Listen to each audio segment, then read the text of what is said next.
Yan ngayon po mga kabayan, tayo po ay mag-update rito sa Barangay Kabatang, Tiaong, Quezon.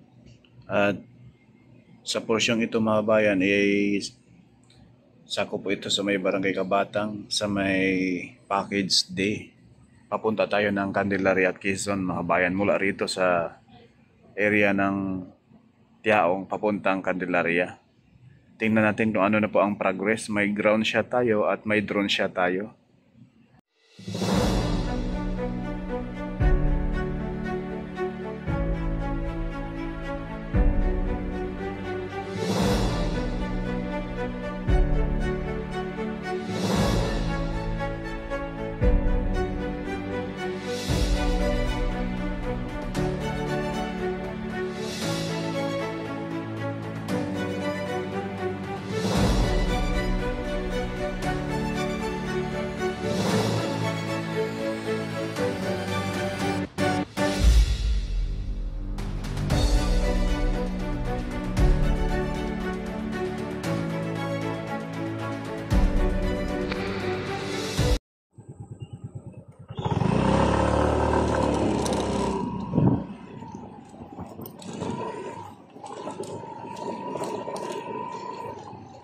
Sobrang lapad eh. Yan po.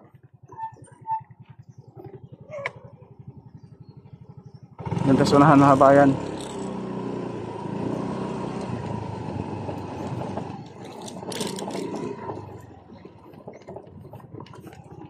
Pero dito mga kabayan, tatambakan pa to.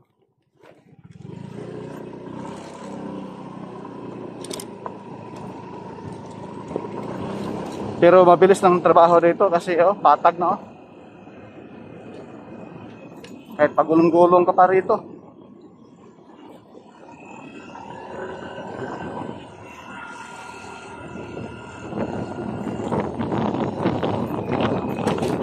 Ito ay papuntang Candelaria.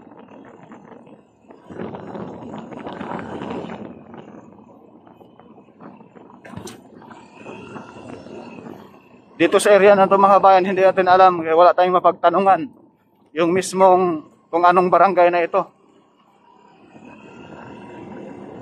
Dahil walang bahay puro taniman lang, bukid.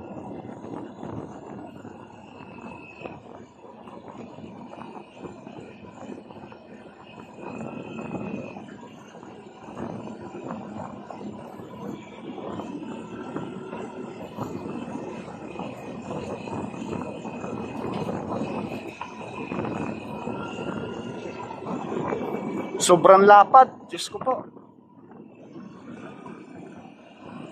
Sarap tumira rito eh. Bukid eh. Yan. May bahay. Bukid din, walang bahay.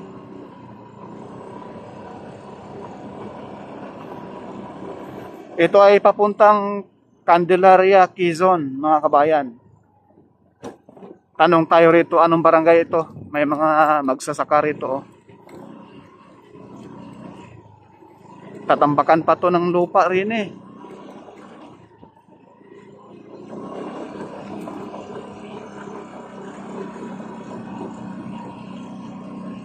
Sus, ang ganda ng Mount Makiling Mount Banahaw.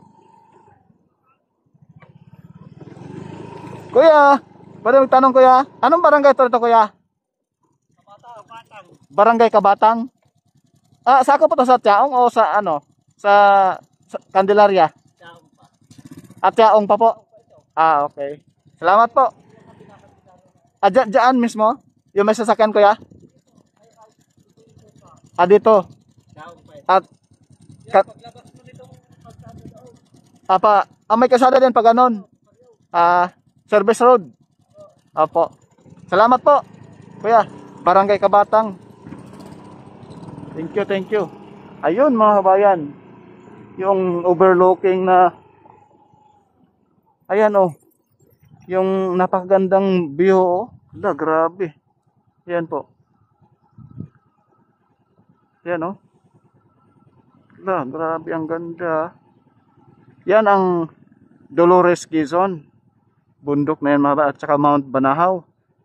Please correct me, ano mga kabayan, no, pakisabi po kung saan yung bundok ng Dolores niyan at saka yung Mount Banahaw. Ito ba o yung isa? Dahil dalawa po yan, ang lalaki, ang tataas. Puro nabalutan ng ulap. Let's go tayo sa unahan mga kabayan. Grabe ang tataba ng mga mais rin eh.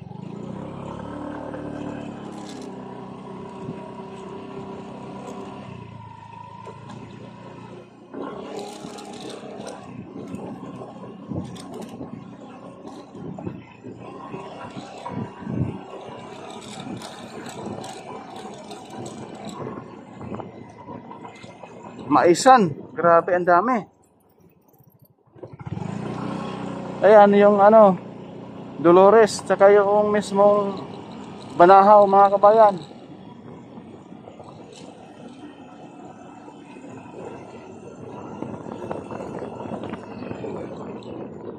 Ito na yung alignment ng SLEX Toll Road 4.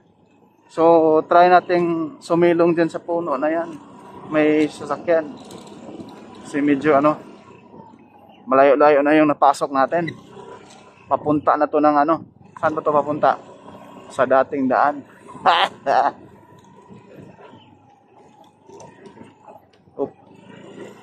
Mahirap lang rito pag maulan. Sigurado maputik to. Ayun. May service road pala rito. So dito mga bayan, ayan. Yan ay papunta na pa yan ng mismong Candelaria. So pupuntahan sana natin, medyo tanghali na. Napakainit na, grabe. Ayan diretsuhin pa sana natin kasi yan na po yung Candelaria dyan sa unahan. Posible dyang mga tambak na yan mga bayan. Ito na po yung interchange ng package D, no? Ayan, sa unahan. Pero diretso pa yan mga bayan. Pag dadaanan natin yan. Punta natin sa unahan mga bayan. Parang diretsuhin natin doon. Yung may mga tambak na yan, mga taas na mga tambak.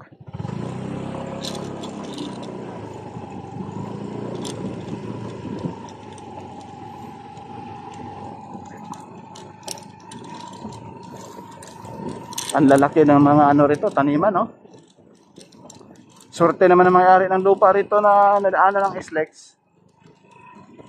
Ayan yung alignment, Matagal na pala ritong may gawa mga kabayan. Ngayon lang natin napasok dahil alam nyo naman, galing sa 4 na bagyo. Mahirap pumasok rito kung maulan. Talaga namang mabubulaho ka sa putik rin eh. Ayan may mga tubig pa ng pundo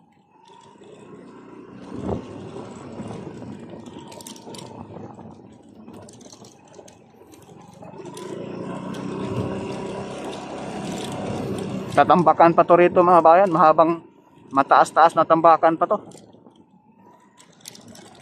Dahil dito nilagyan nila ng bato para makadaan yung motor at sasakyan. Ayan na yung service road pakanan.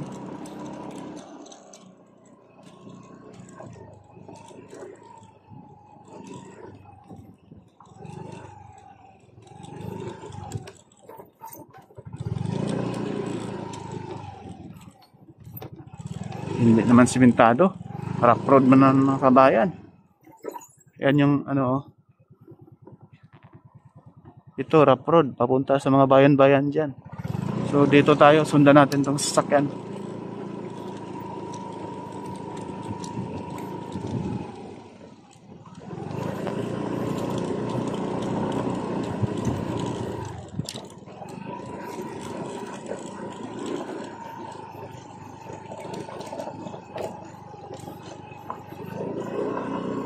Kasi ito raw sabi ni tatay ay paano na raw ito sa Candelaria. Itong area na ito napakalapad.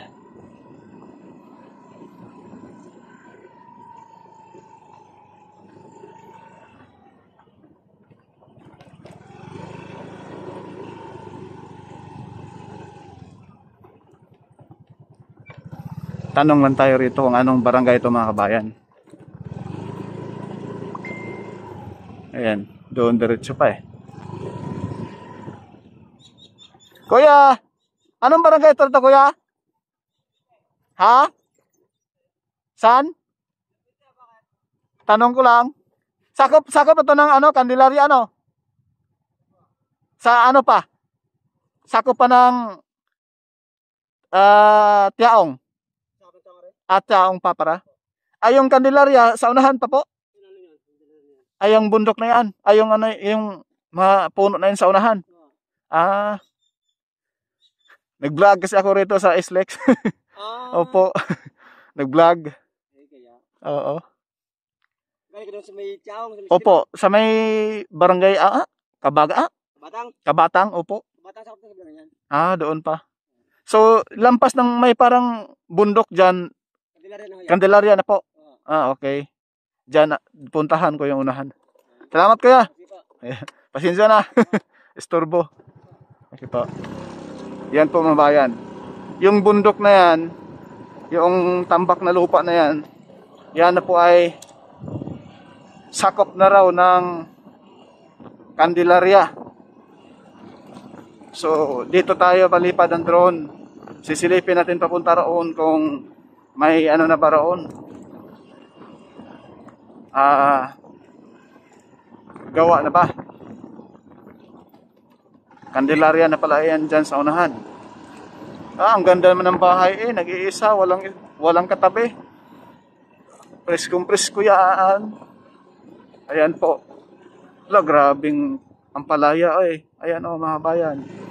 So dito tayo magpalipad ngayon. Ayan po, itong bundok na ito. Grabe ang lapad. Dito tayo sa Malilong.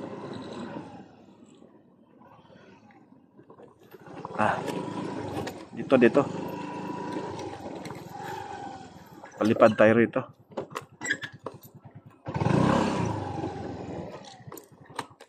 Ay, Jesus name. Buhay vlogger. Mahirap din.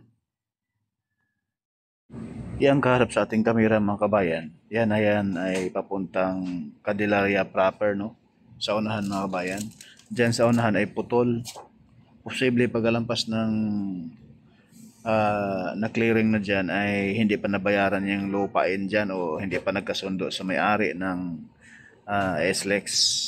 Kaya medyo putol. Ngayon, palipat ating lapitan.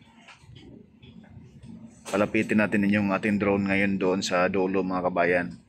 Yan na po. Itong areang ito, yan, ay sakop na po ito sa Candelaria, Quezon. Yan po sa unahan mga kabayan. No? Diyan sa unahan ay putol pa. Papuntang proper ng Candelaria.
Diyan sa unahan mga kabayan, mayroon na rin tayo mga update dyan. May mga vlog na tayo doon sa unahan mga kabayan. Mula Candelaria to Sariaya to Tayabas, Barangay Kalumpang.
masisilayan natin mga kabayan yung napakagandang view ng Mount Banahaw at Dolores.